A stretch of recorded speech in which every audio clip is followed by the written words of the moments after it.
Suzy, welcome to the South.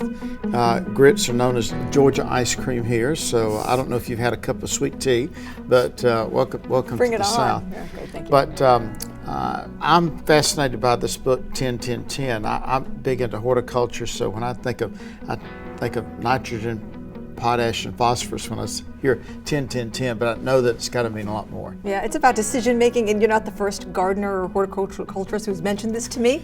I learned a lot about that, but it's a way to slow down and open up and make your decisions more transparent and authentic. You think about a decision that you face when it becomes a dilemma. It's when there's a lot of different voices in your head saying you could go this way, you could go that way. Well, 10-10-10 asks you to stop, look at the decision, and consider each one of your options and their consequences in 10 minutes, the immediate future, 10 months, the foreseeable future after the dust settles, and 10 years, the future that you want to create. Wow. Okay? It sounds easy. The minute you start doing it, you realize how hard it is, because it doesn't work unless you bring your values into it, because you can't make those decisions without saying, well, wait a minute, what do I want my life to be? What kind of person do I want? You bring your values into making your decisions more deliberately and systematically, and you stop making all your decisions by gut and guilt, and it can get pretty complicated. But the upside is that your decisions, you own them. Instead of your life sort of living you and your decisions making themselves, you become very proactive in making your decisions and driving your life towards that place that you want it to go.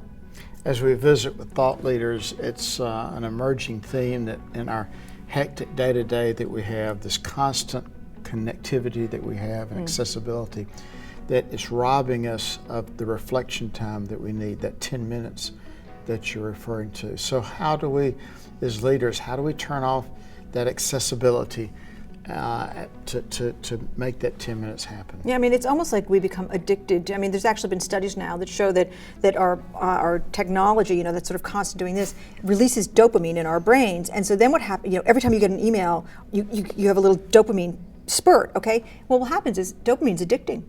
So I don't know about you, but I've certainly been in planes, and I've been wondering when I'm going to be able to look at my BlackBerry again. I mean, I actually have a physical desire, right? I mean, and you feel that's physically happening to us. Well, we're luckily God blessed us with brains, and our brains can override these sort of impulses, and we can take our big, fat, beautiful brains and say, I'm going to make my decisions more deliberately. I'm going to reflect on them. I'm going to acknowledge that what I'm facing is not a mess, but a decision. And now I'm gonna make that decision with all the inputs that need to be in the room, the people that need to be in the room, and I'm going to take the time to fight technology is a beautiful and wonderful thing, but it has its downside, and we gotta override it. Yep.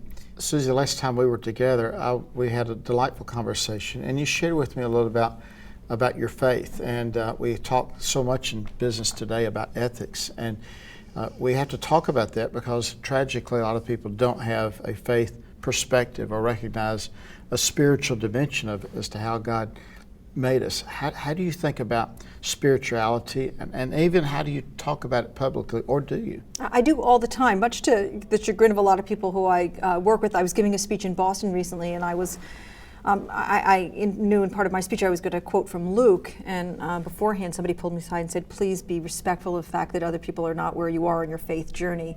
And I said, okay, thank you, and then went ahead and did it anyway, because I feel like I feel called as a Christian in business to talk about my faith all the time, because we have to. I mean, we shouldn't be secret about it. It can only bring people closer to God to know that, look, I don't, up in the Northeast, I don't look like your typical Christian. I look like a secular humanist. I went to Harvard.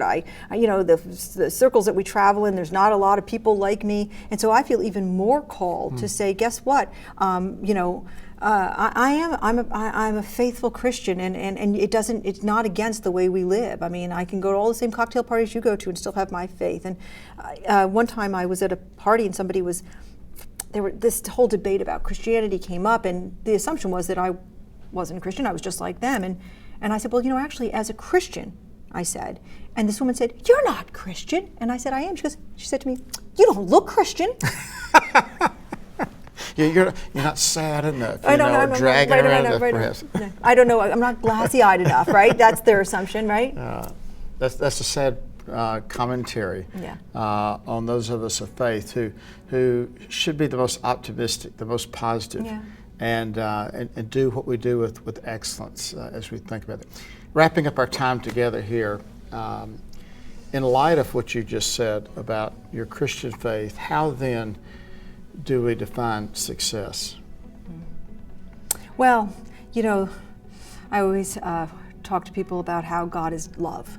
And when I say God is love, God means that you feel love from God and that you're giving love. And so for me, success is when you have found a place in your life where you are just freely giving love to others, that you have the freedom to do that, your work is enabling you to do that, whether you're just a team member or you're a leader, and that you are feeling God's love, that you don't feel cut off from it, that you're not living or working or in a relationship where you feel remote from God. So success, it's just love.